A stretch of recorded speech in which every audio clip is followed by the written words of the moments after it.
जी महमूद साहब क्या हाल है? शहजाद हकीम लू अपाड़ बुलेना जानते हुए मेरे को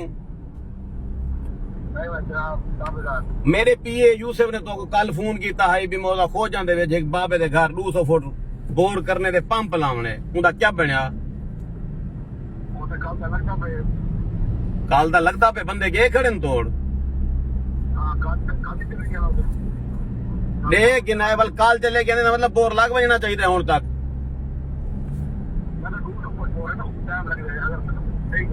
मैं हुण वन्या मौके दे बोर वाले बंदे आए खड़े हो सन मैं हुणे वेंदा पिया मैं हुणे चेक करे ना अगर बंदे क्या नहीं आए खड़े तो बस वत्ती कुतला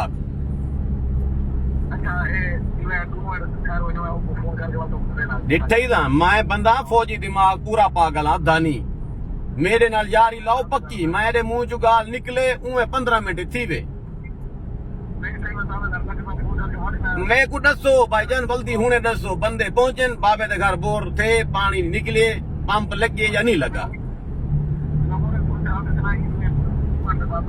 ठीक है दसो ओके ओके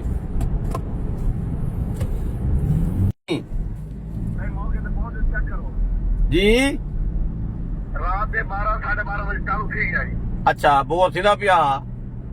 कल सवेर से शुरू थे रात के 12 बजे मुकम्मल थे रात के 12 बजे रात 12 बजे बोर थी के बाबे के घर पंप लग चुके पानी चालू है मैं हुने रेट करेंदा पिया हुने बाबे को मैं देता थी चुकी है वाल बच गए वही दफा अच्छा ये दसो पैसे कितने हैं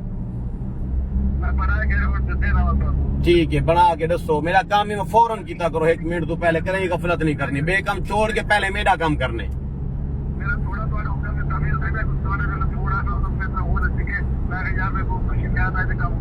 ठीक ठीक है ओके